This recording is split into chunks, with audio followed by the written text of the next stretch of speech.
This feels very strange. I don't even know if I can remember what to do. Okay, let's do this. Hi everyone, welcome back to my channel, and it's a long overdue welcome back, I'm afraid. It has been a long time since I filmed a video. So if you don't know me, if you've never watched my videos before, my name is Jenny and I make vlogs about everyday life of somebody with a chronic illness and disability and who loves Disney. I also make sit down videos about health, mental health, chronic illness, disability, Disney, fashion, beauty, anything in between. There's a bit of everything, so hopefully there'll be something you enjoy. And yeah, I'm back. So I think the last video that I filmed was about the fact that I was going to have my knee operation, and that's kind of where it stopped. And that wasn't really planned. I hadn't planned on taking like over a year's break, but it's just kind of how it has worked out, unfortunately. But yeah, I'm back now and hoping to kind of get back on it a little bit. But I thought in this video I would just explain a bit about what's been happening over the last, like, I think it has been about a year and a half now. Yeah, so I thought I would kind of tell you why I haven't been here for so long and catch you up a little bit so that we can kind of start again and get going with the videos again. So yeah, I went to have my knee surgery in, I think it was September 2021. If you don't know why I'm having knee surgery, I will try and link a couple of videos down below that kind of have the backstory of it, because I don't really want to like go into it all again on here, because yeah, it will take too long. But basically it was like after having another surgery, I needed the knee surgery to kind of help with some complications from that surgery. So I went to have the knee surgery. The knee surgery went fine. That has actually been really successful. I can now bend my leg. It's not quite the same as the other one, but it's so much better than it was. And they did like keyhole surgery and like gave it a bit of a clean out of like scar tissue and stuff. And then they put me like on a bending machine, and I had a lot of physio after that to kind of keep it moving. And thankfully it is so much better. I'm putting more weight through it now. I'm still using crutches, but I can walk a lot better than I was before. Like, as I said, I'm putting the weight through it and stuff. So as far as the surgery went, actually things went really well. However, after the surgery, when I was in recovery, I started having difficulty breathing. I was coughing a lot. I don't have much recollection of this because I don't think I was quite awake yet.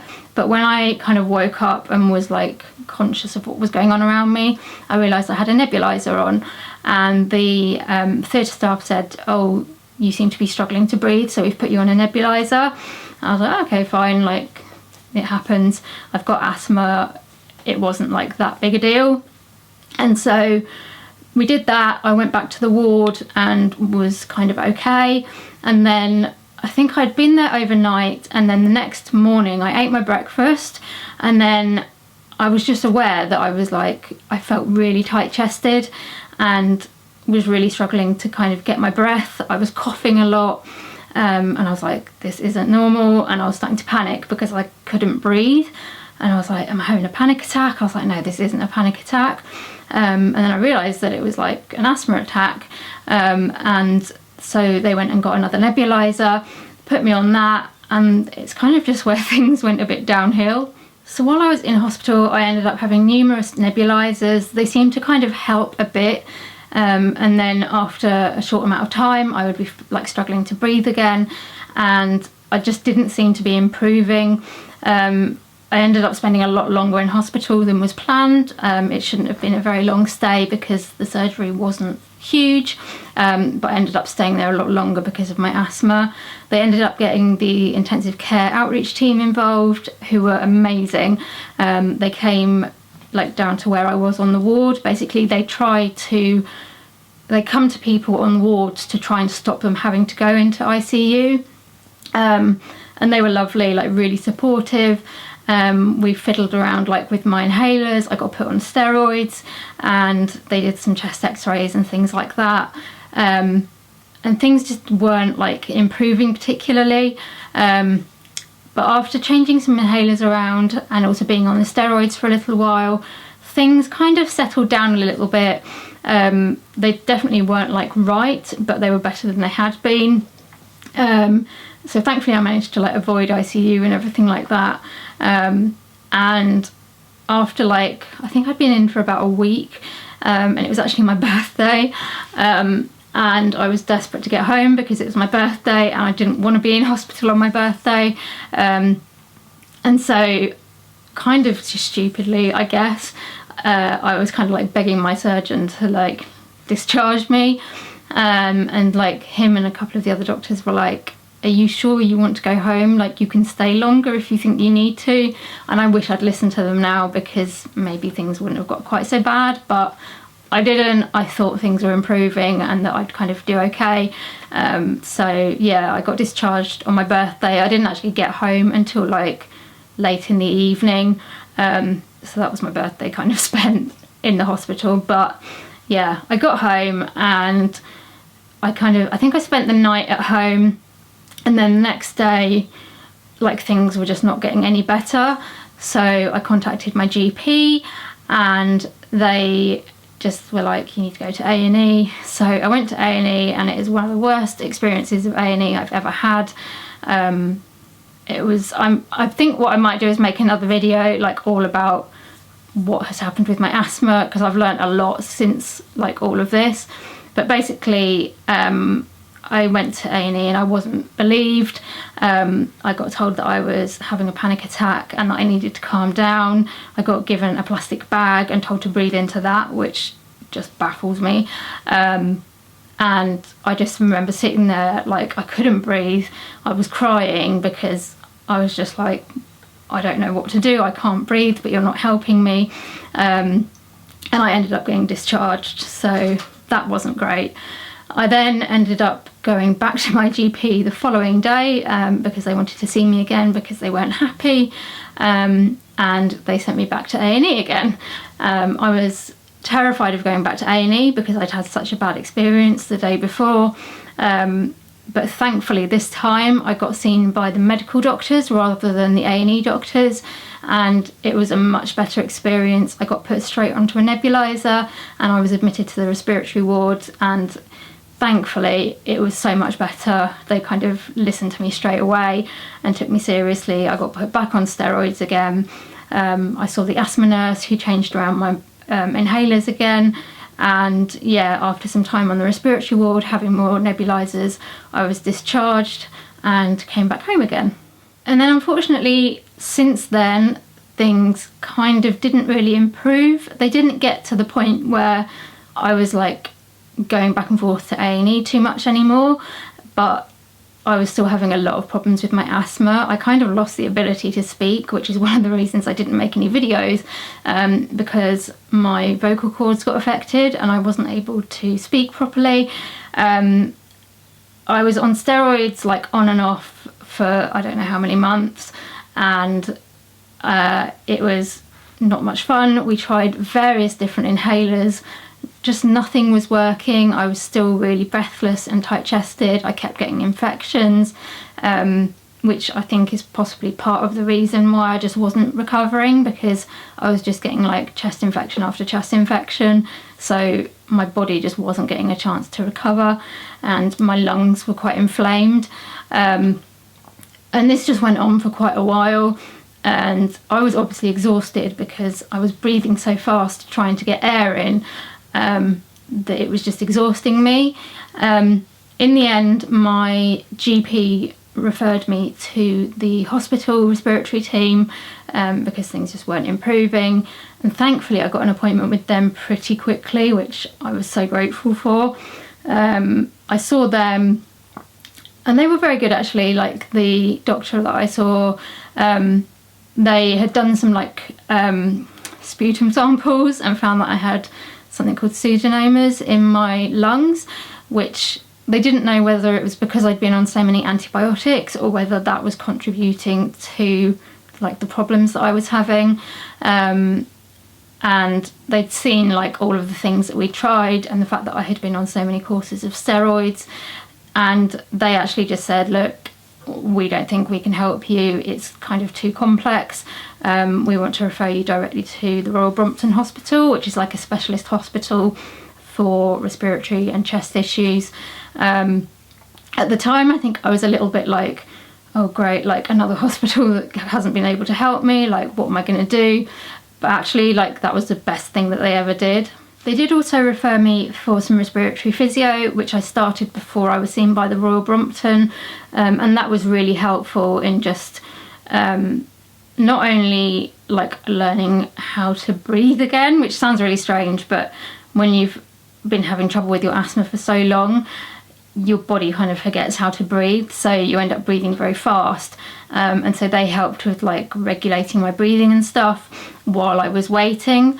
But yeah, when I was seen by the Royal Brompton, I spent the day there and did like a whole host of tests. I went and like stayed on the ward for the day, and I got sent to have like lung function tests. I had a bone scan, I'd already had a CT scan, so I didn't need to have that, like blood tests, allergy testing. It was really, really thorough. And then saw the asthma nurse there, and also the like respiratory specialist doctor. And it was just like a massive relief to see them, because they took me seriously. They were like, yes, this is asthma. Because I was really worried that they would like just dismiss it as being like panic attacks and stuff as well, and I've had panic attacks before and I knew that it wasn't panic attacks, but no, they were fantastic. Like, I owe them so much. The doctor changed my inhalers, and they also put me on like regular antibiotics to try and get on top of the infections in my lungs, and I think like the antibiotics have definitely been like life-changing. I went from having like infections back to back to rarely having any infections, and I think that's what I needed for like my lungs to start recovering. But also the like different inhalers helped. I have seen them again since, and they have changed my inhalers again because I was still needing steroids and stuff, and we're trying to find a balance. Basically the tests they did found out that I have non-allergic asthma, which is a little bit more difficult to treat because it means you're not eligible for like biologics and things like that. It's a little bit less understood and known about, so there aren't as many like treatment options, which makes things a bit harder, but like they have improved my life considerably. They also referred me to their respiratory physios, who helped me with things like airway clearance. They gave me like a special device to use for helping with that, and also they just helped with like learning to like cough properly and things like that. And I also got referred to their speech and language team, who were amazing because my vocal cords had been affected and my speech was so affected. They helped like immeasurably with learning to speak again, basically. And I think that was one of the things, apart from obviously not being able to breathe, that was one of the things that was really upsetting me, because I like to speak, and you know, I do stuff like this, and the thought of not being able to talk properly again was like devastating. I hated not being able to like make myself understood. And like a lot of the stuff I do is around speaking, you know, like I run a mental health group that's around speaking. I'm a town councillor, like that comes around speaking. And so I just felt like I'd lost everything when I couldn't talk. And their speech and language team were incredible. I still have a few problems when my voice gets tired, I notice it, but I would never have been able to do this like before I had that intervention. So I'm just so grateful for that. So with regards to my asthma, things are a lot better. There's still things that we need to work on. I'm still on very high doses of my inhalers, and that isn't ideal, especially I'm still using my reliever inhaler quite a lot despite being on high preventer inhalers. So we're still looking at what we can do to kind of try and sort that out. But compared to where things were, like, things are so much better, which I'm really happy with. Unfortunately, while all that's been going on, I've also been having a lot of other health problems that are making life very difficult. There's a really loud airplane outside, hang on. Okay, I think it's gone. I've completely lost track of what I was saying now. Yeah, basically, like, separate from the, well, I say separate from the asthma, I don't know, it's all linked together, but I have been having a lot of other health problems the last like year or so, probably longer actually if I look back at things, and they have like massively changed my life. Unfortunately, I don't have a diagnosis yet. We are really struggling to get to the bottom of things, but basically I have been getting like pretty consistent temperatures, which is totally unusual for me. I have never been the kind of person that gets temperatures that much, like since childhood. I just don't tend to get them that much, but now I have a pretty consistent temperature. Some days it's higher than others, but it makes me feel really unwell. And then other things like I'm getting like random joint swelling, my hair keeps falling out, my nails have changed and become like really ridged and like, I don't know what you call it, like pitted. I've lost a lot of weight without trying, which always worries me because I know I have a history of eating disorders, and although I'm fairly certain that I never want to go back, well, yeah, I am certain that I never want to go back to, you know, having an eating disorder again. I know that it can still be triggering if you've got that kind of history. So I've been really careful to like keep eating, you know, my normal meals and stuff. Yet still I've lost like a huge amount of weight and various other symptoms that we just cannot seem to like find an answer for. All these symptoms together are causing like really, really severe fatigue. I just spend a lot of my days sleeping and not being able to do much. I have like, some days are a bit better, like today is a bit of a better day, which is why I'm able to sit and film. But a lot of the time I'm spending asleep on the sofa or in bed. And yeah, it's been really hard. I've had a lot of tests. They were concerned about things like cancer because of the symptoms, but so far thankfully that seems to be okay. Things like lupus or rheumatoid arthritis because of some of the symptoms, but those tests have come back normal. So we're kind of stuck at the moment. I'm finding it very frustrating. Like, I know it's not my doctor's fault, they're trying their best, but not having a diagnosis is really difficult because you don't know what to do for the best. I mean, I've been through this before with my Ehlers-Danlos syndrome.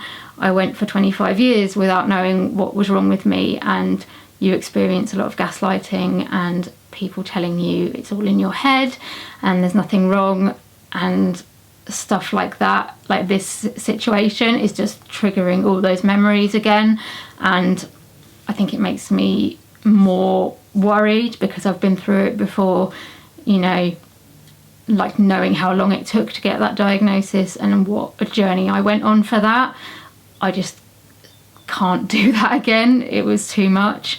So yeah, if anyone has any ideas, do let me know, because seriously, we're kind of we're really stuck at the moment. I'm waiting to see my rheumatologist again to see if they've got any more thoughts, but we're just like, I feel like we're banging our head against a brick wall or something, which is just really frustrating, and I just want some answers so that I can try and start getting my life back again. I've had to like take a back seat with my council work because I just don't have the energy to like keep up with the meetings and all the emails and everything, which is really frustrating. There's actually elections this year and I've decided not to stand because I don't think it's fair that I can't give the time that I need to give to it, which is upsetting because I enjoy doing it, and you know, it was something that I felt proud of doing, but I need to put my health first. I haven't been able to get back to driving. just like lots of stuff. Like I feel like I've lost a lot of my independence. Obviously I didn't do this for so long, and I've got to the point now where like I'm not really any better, like bar my asthma, but I'm like, you know, I feel like this has gone on for so long.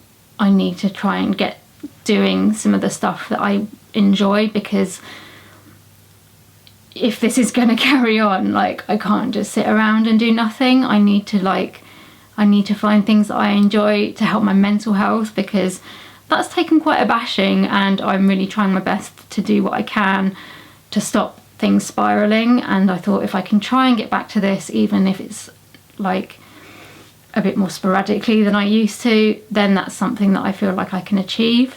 So yeah, things have been hard the last year. I wish I could tell you that I've been like out loving life and enjoying myself and traveling and all that kind of stuff, but unfortunately I can't. So as well as updating you, I also just wanted to talk a little bit about kind of what my plans are for the future. I mean, that sounds very like open-ended and like, you know, big plans. I'm not talking about big plans, I'm talking about plans for my vlogs. I used to do weekly vlogs before I stopped, and I used to really enjoy them. I struggled to keep up with them, and so I've decided that for now I'm not going to go back to doing my weekly vlogs, which I'm sad about, but I just don't want to give myself so much to do that I'm then not going to be able to do it, and it's going to make me feel bad. It's also getting more difficult to film weekly vlogs. A lot has changed in my family life. I mean, my nieces and nephews are growing up. I have a new nephew called Rory, who's also living with us. So we currently have Bonnie and Rory living with us, with my sisters and one of my sister's partners. And so it's difficult to try and film my daily life without getting them in it all the time. And I don't want them to be in my videos all the time, because that's just not something I want to do anymore. So yeah, I think I am going to miss the weekly vlogs, because I used to love having that record of like my daily life, but I'm hoping that I can still find ways around doing that. Also, I think if I filmed weekly vlogs, they would be very boring at the moment, because a lot of my time is spent sleeping and not doing very much. So I don't think there would be too much content to actually share with you. But what I think I will do is, so I've got some old weekly vlogs filmed that I never got up. I'm going to go through them, see what they're like, what the content is like, and see whether I can still upload those as kind of like archive content so that you can just still watch those. And then I think I'm going to try doing more like sit down videos like this. So if there's any like topics you want me to cover, or things you'd like me to talk about, or I'd love to know like what videos you guys like to see, so that I have some ideas. And then also just like more daily vlogs. So if I'm doing something a bit different, even if that's just going to a hospital appointment somewhere, I will try and like film those instead, so that there's still vlogs, because I really enjoy the vlogs. But it will hopefully make it a little bit more manageable, rather than trying to do like a vlog every week. I think at the moment content is probably going to be a little bit more sporadic. I can't commit to like 2 videos a week or anything like that at the moment, because I don't know day to day like what my health's going to be like, whether I'm going to be able to film, whether I'm going to be able to edit. I need to remember how to edit, because it's been a long time. So please bear with me.